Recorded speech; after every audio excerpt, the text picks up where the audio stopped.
Magandang umaga sa lahat. Ayan.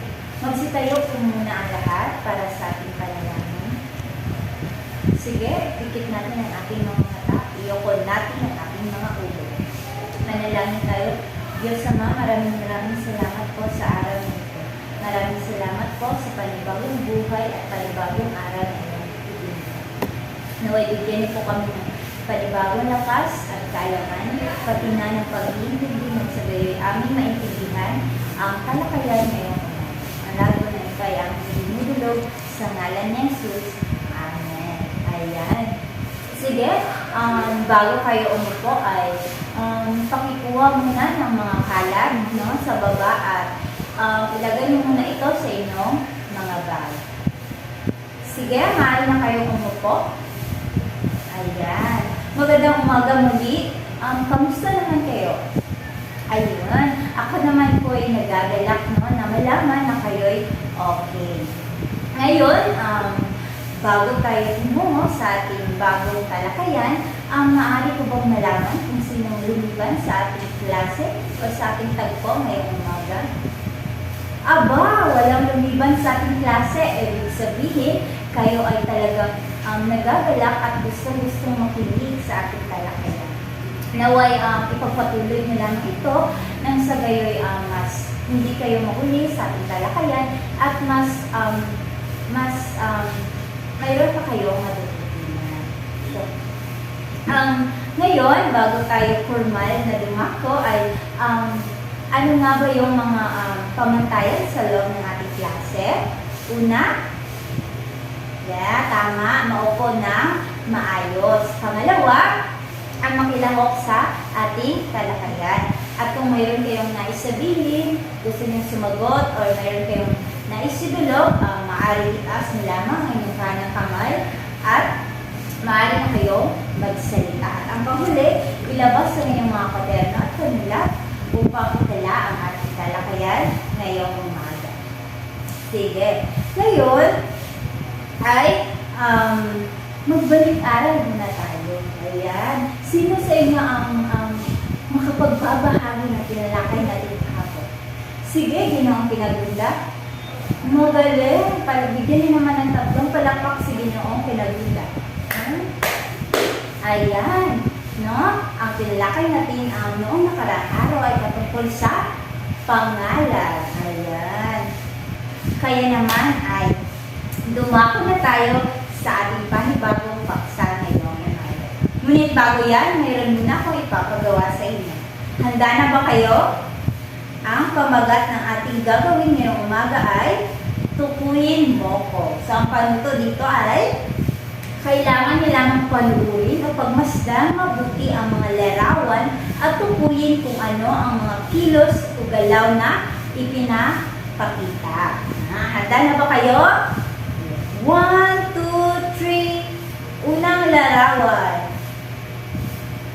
Ayan, anong nakikita nyo sa larawan? Sige, binibining Galia. Tama, ang babae ay naglalakad. Pangalawa, sino ang gustong sumagot? Sige, binibining Mahal. Magaling! Ang babae ay nagbabasa. Sunod. Ayan. Tama! Sila ay kumakanta. Sige, Ginoong Colastre. Tama! Ang babae ay kumakain. Ayan. Bakit kayo natatawa? Ha? Sige, sino gusto sumagot? Sige, Ginoong Lobo. Sila ay magaling. Sila ay sumasayaw. At ang sunod na larawan ay ayan. Anong ginagawa nila? Tumpak. Sila ay nagtatanim. At ang susunod, ayan, ang gagaling naman. Ang lalaki ay umiinom. anong ginagawa ng larawan? Ang nasa larawan ay,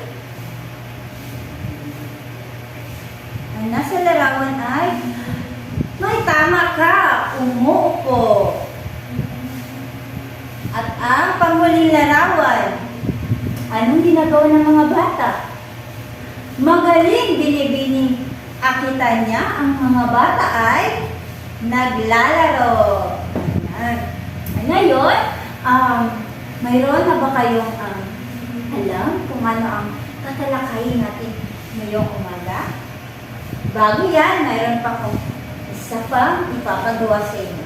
At ang gawa ito ay may pamagat na pakinggan mo ang awit ko at itala mo.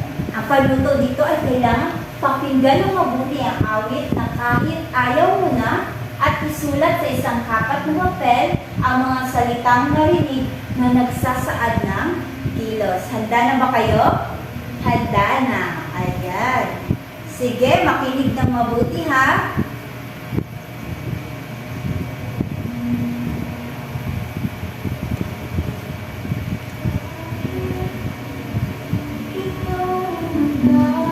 Pwede kayong sumabay.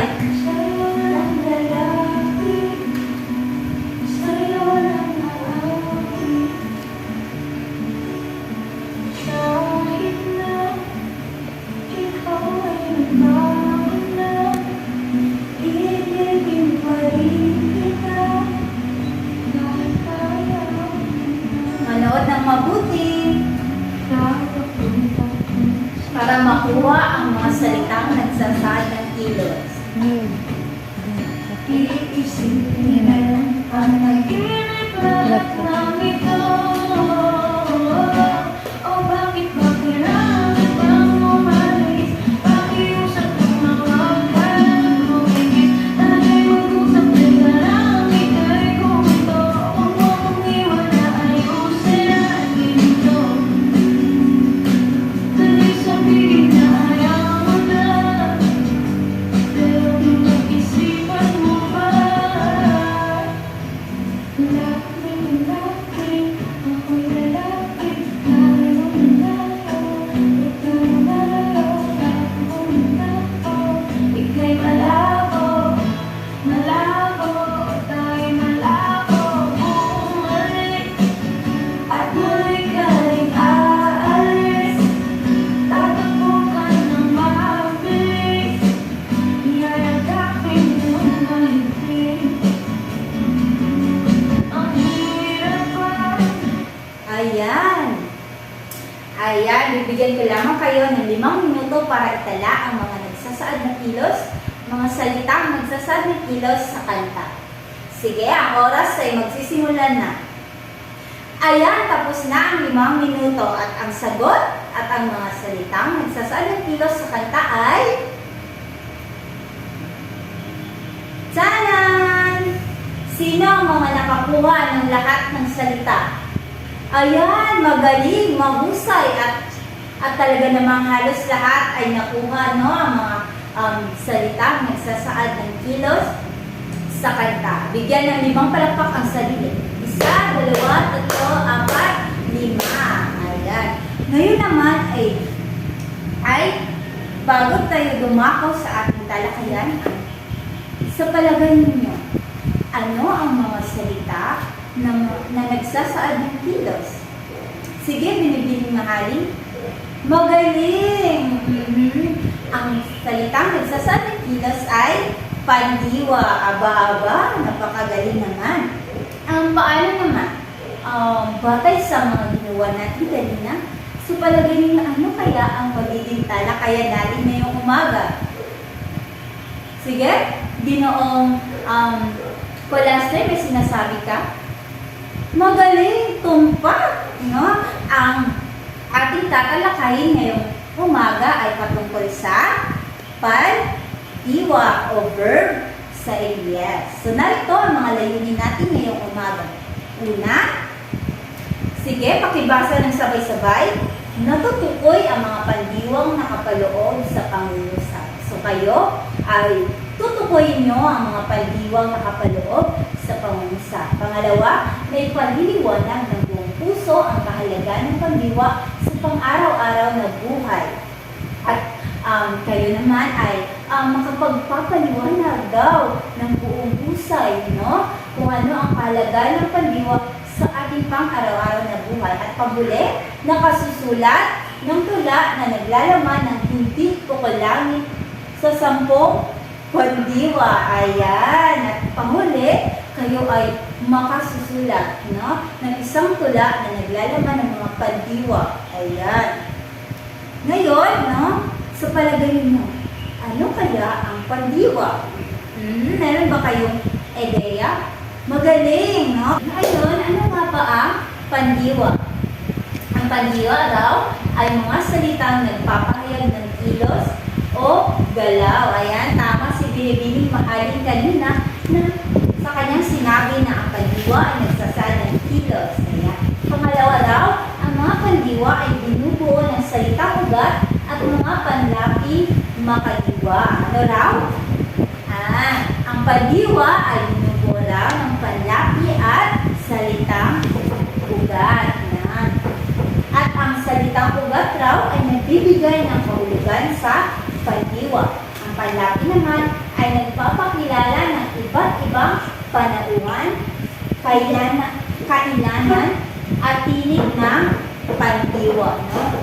Ang salitang ugat at panlapi ang bubuo sa salitang pawatas na magiging batalaan mo ng pandiwa. Kaya mahalaga raw ang ginagawa ng role ng isang panlapi at salitang ugat sapagkat ito raw ang bumubuo sa isang pandiwa. Ito raw ang batayan upang magkaroon ng anyo ang pandiwa. Ayan. Ngayon, mayroon akong mga halimbawa nito. Ayan. Sige, Ginoong Arkel, pakibasa. Ang unang halimbawa ko ay mahusay umawit si Kuya Ramil. Ayan. So, ang salitang pandiwa nito ay umawit. No? Ang panlapi ay ut at ang salitang ugat ay awit. Ayan. Pangalawa, tumatawa ng mag-isa si Early sa sulok. Ayan. So, ang salitang pandiwa rito ay tama, tumatawa. Pangatlo, hindi ko alam kung bakit ako malungkot. At ang salitang pandiwa rito ay malungkot. At ang panghuli, kumakain na pala kayo. Kumakain, magaling, binibini, kumakain ang pandiwa ng salita. At ang panghuli, tumakbo ng matulin si Jailu. So, ang salitang pandiwa ay tumatakbo. Ngayon, upang malaman ko na talaga kayo ay nakikinig at mayroong natutunan ngayong umaga ay mayroon akong ipapagawa sa inyo aktibidad. Yan. At ang pamagat ay gawan mo. Ang panuto rito ay kailangan nyo lamang gumawa ng sariling pag-uusap gamit ang mga pandiwang nasa kahon na mula sa kantang Kahit Ayaw Mo Na kanina. No, isulat lamang ito sa isang kalahating papel. No, ayan ang mga salitang pandiwa at bibigyan ko lamang kayo ng 5 minuto ulit upang gawa ng pag-uusap ano na sumusunod. Ayan, tapos na ang 5 minuto. Pakipasa ang inyong mga papel sa harapan. Ayan. Salamat. At ngayon naman, dadako tayo sa ating pangalawang gawain. Ayan.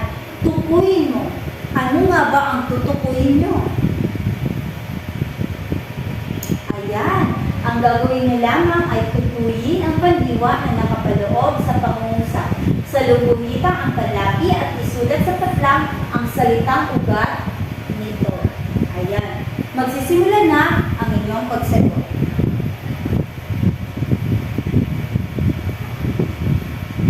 Sunod.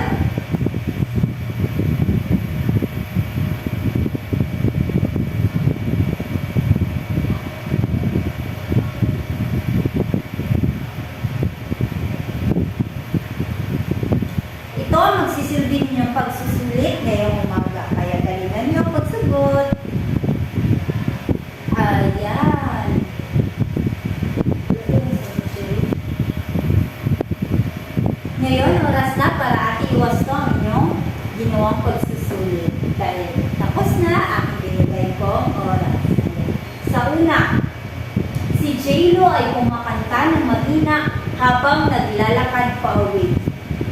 Ang sagot ay kumakanta, magaling. Ang salita ugat ay kanta. At ang panlapi ay boom. Yan. Sino mga nakatama? Magaling, marami-rami. Pangalawa, pinuntahan ng mga pulis ang pinagpuputaan ng mga magnanakaw. Saan ang salitang pandiwa? Pinuntahan. At ang salitang ugat ay punta. Ang panlapi naman ay in at han. Pangatlo, nagsayaw ng cha-cha ang mga kalahok sa paligsahan sa telebisyon. Ang salitang ugat ay, ang salitang pandiwa ay nagsayaw. Ang salitang ugat ay sayaw. Ang panlapi ay ang gagaling niyo naman. Pang-apat, nagpalipad muli ng ilang cruise missiles ang North Korea mula sa East Coast ng bansa nitong linggo, ayon sa South Korean military. So, saan dyan ang salitang pandiwa? Tumpak, nagpalipad. At ang salitang ugat ay lipad. Ang panlapi naman ay nag. Ayan, aba. At ang paglima ay, ang biro ni Michael ay ikinatuwa ni Mariel. Saan yan? Ikinatuwa, magaling. At ang salita ugat ay tuwa. At ang panlapi naman ay in. Ayan. Sino ang mga nakakuha ng 5 puntos? Obo, marami-rami. Paano naman ang 4? Marami-rami rin. 3. 2. 1.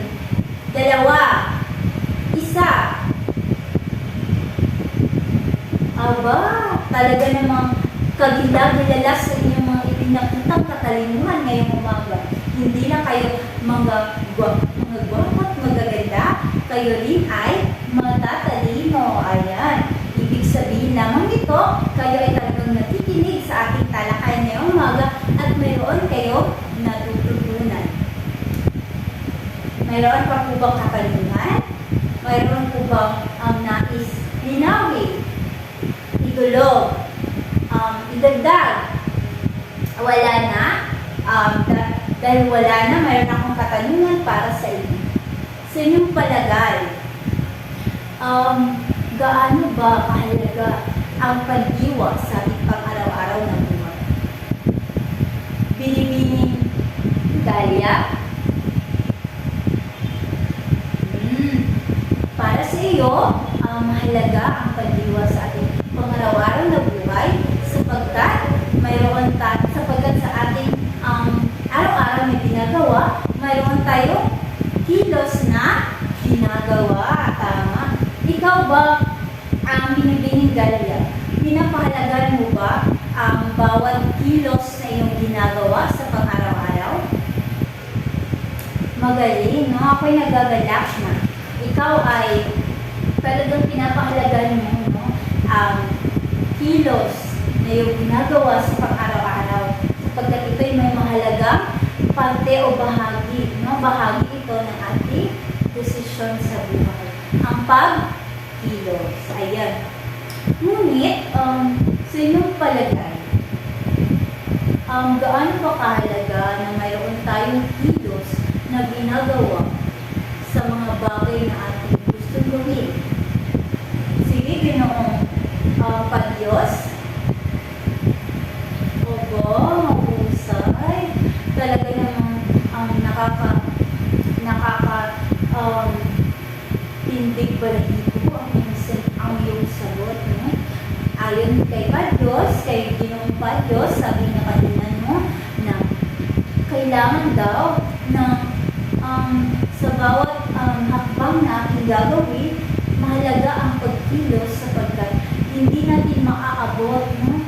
Katulad ng pangarap, hindi natin maaabot ang ating pangarap, ang ating mga gustong gawin kung wala tayong kilos na gagawin, kung wala tayong plano, kung hindi natin pinag-iisipan, no? Kung anong kilos ang ating gagawin upang mag-isa katuparan, upang makamit natin ang mga ito. Kaya mahalaga ang kilos, no?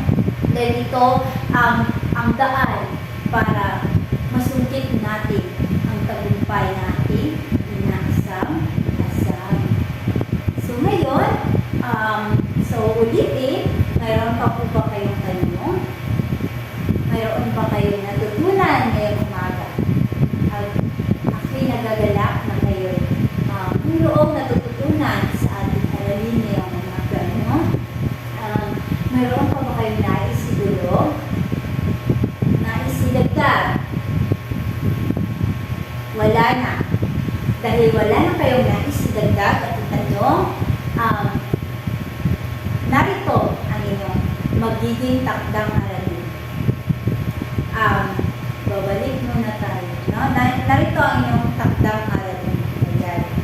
Ngunit, bago ko ibibigay sa inyo ang inyong takdang aralin, ay babalikan muna natin ang mga layunin natin ngayong umaga. No?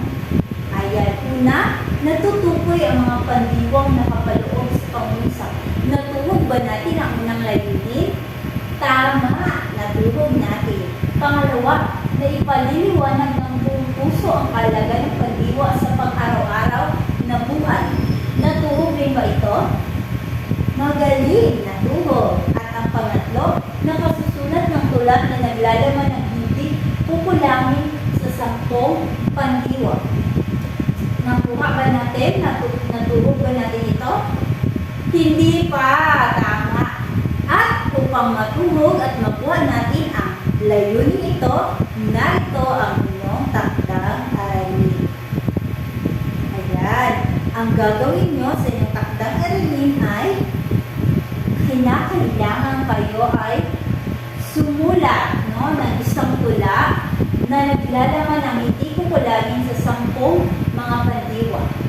Maging tapat at iwasan ang paggamit ng kahit anumang AI or artificial intelligence. No? Isusulat nito sa isang buong papel na siyang ipapasa bukas.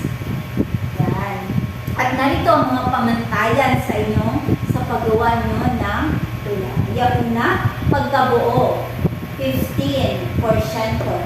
Nilalaman, 15%. Paakupan, 10%. Kalinisan, 10%. At kabuuan, 50%. Ayan. At tapos na ang ating talakayan. Maaring kayo ay tumayo muli. Paalam na. Hanggang sa